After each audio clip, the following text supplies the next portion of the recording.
खुद हमारी party Janata Dal United चाहती है कि उत्तर प्रदेश में हम इलेक्शन लड़ें और हम किसी के ऊपर जुल्म नहीं होने देंगे, अक़लियतों के ऊपर ख़ास तौर से। जिस तरह से हमने बिहार में फ़िरक़ा परस्तों को लगाम दिया, उस तरह से उत्तर प्रदेश में भी फ़िरक़ा परस्तों को हम लगाम देने की कोशिश करेंगे। जनता दल यूनाइटेड के एमएलसी हैं हमारे साथ खालिद अनवर साहब। आज हमसे यूपी इलेक्शन पर ख़ास बातचीत करेंगे। खालिद साहब, सबसे पहले तो आपका बहुत बहुत खैर मकदम। बहुत शुक्रिया आपका। यूपी इलेक्शन जिस तरह से करीब आ रहा है, वैसे वैसे सियासी सरगर्मियां बढ़ती जा रही हैं। जिस तरह से ओवैसी आज इन दिनों जो है यूपी में सरगर्म है, किस तरीके से देखते हैं आप इसको?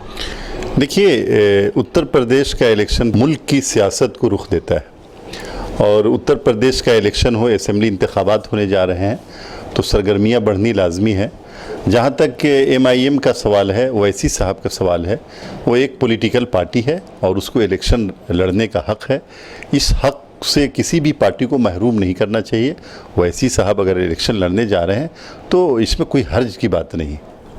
जिस तरीके से मायावती ने मुख्तार अंसारी को ये कहा कि हम किसी माफिया को टिकट नहीं देंगे और इसको देखते हुए उन्होंने उनको एक तरीके से पार्टी से बेदखल कर दिया, उसके बाद ओवैसी ने उनको दावत दी है मुख्तार अंसारी को, इसको किस तरीके से देखते हैं आप? देखिए, उत्तर प्रदेश की जो सेकुलर पार्टियां हैं, चाहे वो समाजवादी पार्टी हो, चाहे वो बहुजन समाज पार्टी हो, चाहे वो दूसरी पार्टियां हो, इन पार्टियों ने सेकुलरिज्म के नाम पर सिर्फ सत्ता हासिल की है, इसके अलावा कुछ नहीं किया है। मायावती जी पिछले 5 वर्षों में जिस तरह वो खामोश रही, मुसलमानों पर जुल्म होता रहा और वो खामोश बैठी रही, कुछ ज़बान नहीं खोला उन्होंने, तो इससे ये अंदाज़ा था कि वो मुसलमानों से दूरी बनाने की कोशिश करेंगी। और मुख्तार अंसारी साहब एक बड़े लीडर हैं, उनको आज़ादी है कि वो जिस पार्टी को चाहें ज्वाइन करें। लेकिन अगर कोई ये उम्मीद करता है कि मायावती जी या उत्तर प्रदेश के समाजवादी पार्टी के लीडर्स मुसलमानों के साथ या सेकुलर लोगों के साथ खड़े होंगे, तो ये उनकी गलतफहमी है। सेकुलरिज्म सिर्फ इक़्तिदार हासिल करने का ज़रिया इन लोगों के लिए, इसके अलावा और कोई चीज़ नहीं है। अगर ऐसा नहीं होता तो आज़म खान साहब के ऊपर या इस तरह के बहुत सारे लीडरों के ऊपर ऐसा लगता है कि नाइंसाफ़ी हो रही है, लेकिन इनकी पार्टियां खामोश बैठी हैं। समाजवादी पार्टी के कद्दावर नेता जो हैं अतीक अहमद, वो और उनकी बेगम पहले ही MIM ज्वाइन कर चुकी हैं और अब मुख्तार अंसारी, और उसके बाद जो अब जौहर अली यूनिवर्सिटी को योगी ने अपने कब्ज़े में कर लिया है, तो क्या लगता है इसके बाद क्या आज़म खान भी MIM ज्वाइन करेंगे? अगर आज़म खान भी MIM ज्वाइन करते हैं तो तमाम जो मुस्लिम लीडर अगर एक प्लेटफॉर्म पर आते हैं तो उसका यूपी की सियासत पर क्या फ़र्क पड़ेगा?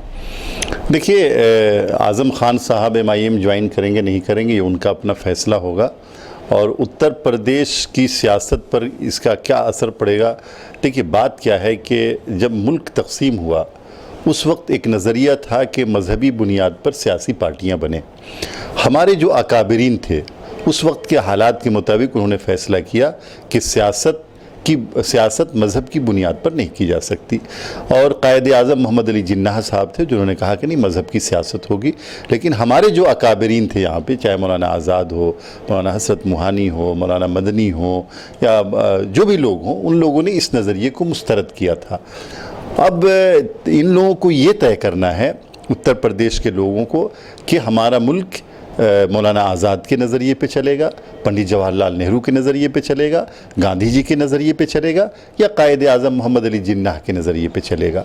और अगर हमारे अकाबरीन ने उस नज़रिए को मुस्तरद किया है कि मजहबी सियासत नहीं होनी चाहिए, तो मेरे ख्याल से उत्तर प्रदेश के लोग इसको कबूल नहीं करेंगे कि इस तरह की सियासत की जाए वहाँ पर। एक छोटा और आखिरी सवाल है कि जिस तरह से अक़लियती तबकों को पीछे छोड़ा जा रहा है, इसको किस तरीके से इनकी आवाज़ कौन उठाएगा, आपको क्या लगता है?